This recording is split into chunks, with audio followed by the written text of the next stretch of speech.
YS Vivekananda Reddy హత్య case. మీ ఇంకో చెల్లెలు వైఎస్ వివేకానంద రెడ్డి హత్యకు కారణం అవినాష్ రెడ్డి అని మైకుచ్చుకొని స్టేట్ మొత్తం తిరుగుతున్నారు. మీరు ఈ విషయంలో చెల్లె వైపు కాకుండా అవినాష్ రెడ్డి వైపు ఎందుకున్నారు అనేది ఒక సీరియస్ ప్రశ్న. నేను ఒకటే అడుగుతున్నారు, బేసికలీ ఇది ఏంది, one cousin against other cousin. ఇటువైపున నా చెల్లెలే, అటువైపున నా తమ్ముడే. ఇక్కడ నేను ఒకటి అందరినీ కూడా ఆలోచన చేయమని అడుగుతా ఉన్నా. ఇప్పుడు ఇదే అవినాష్ రెడ్డి ఒకటి కాదు, రెండు కాదు, 3-4 సార్లు వేరియస్ ఫోరమ్స్లో చాలా సుదీర్ఘంగా తన సైడ్ ఆఫ్ ది స్టోరీ, తన ఎక్స్ప్లెనేషన్ చాలా సుదీర్ఘంగా చెప్పాడు.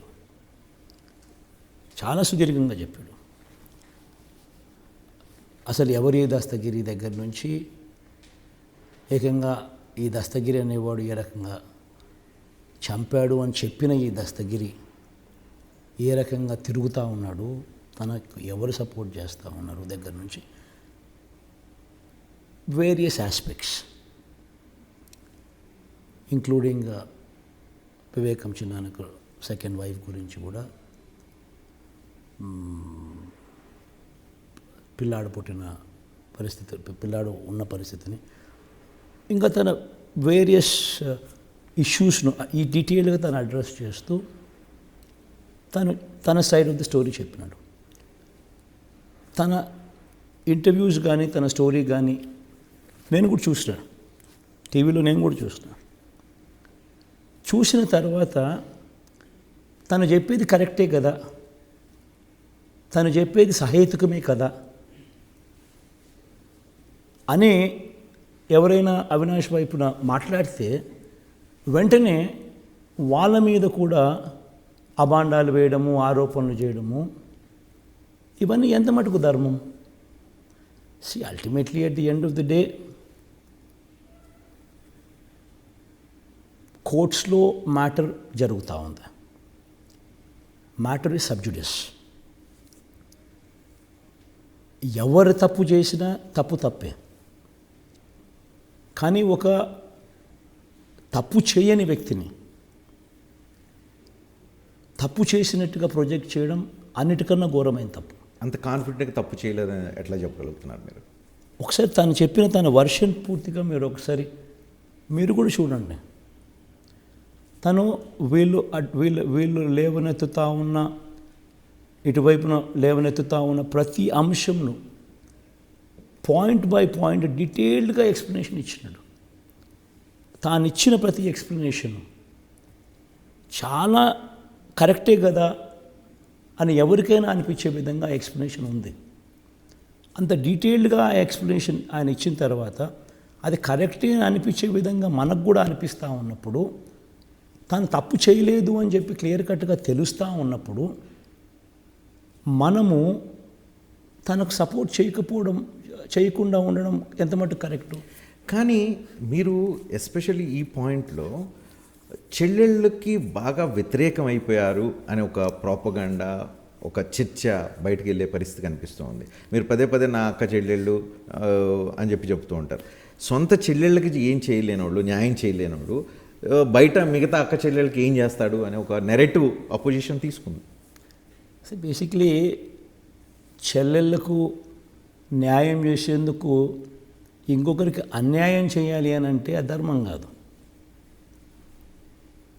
సో న్యాయం, ధర్మం అన్నది మోస్ట్ ఇంపార్టెంట్ గైడింగ్ ఫ్యాక్టర్ కావాలి ఏదైనా ఒక నిర్ణయానికి. And as far as the other issue is concern, మీరు అన్నట్టుగా రాష్ట్రంలో ఉన్న మిగతా అక్క చెల్లెమ్మలకందరికీ వాళ్ళ జగన్ వాళ్ళకి ఏం చేశాడు, వాళ్ళని ఏ రకంగా చూసుకున్నాడు అనేది రాష్ట్రంలో ఉన్న ఇన్ని కోట్ల మంది అక్క చెల్లెమ్మలకి అందరికీ తెలుసు. ఇక్కడ మీరు 2019 ఎన్నికల ముందు మర్డర్ జరిగింది. ఫుల్ 5 years మీరు పవర్లో ఉన్నారు. మీరు చనిపోయింది మీ బాబాయ్, అధికారంలో ఉంది మీరు. తప్పు ఎవరు చేశాడు, హంతకుడు ఎవడు అనే విషయాన్ని ఎందుకు కనిపెట్టలేకపోయారు? అన్ఫార్చునేట్ థింగ్ ఏంటంటే రజనీ, ఇన్సిడెంట్ జరిగిన తేదీ నుంచి తర్వాత మన ప్రభుత్వం వచ్చే టయానికి ఆల్మోస్ట్ 3 months దాటిపోయింది.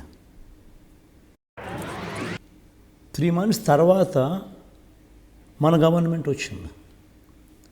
వచ్చిన తర్వాత మన వాళ్ళు, మన పోలీసులు, మన ఎంక్వైరింగ్ ఆఫీసర్స్ వీళ్ళు చేసిన ఎంక్వైరీ రిపోర్ట్స్ వీళ్ళు చేస్తూ పోతున్నారు.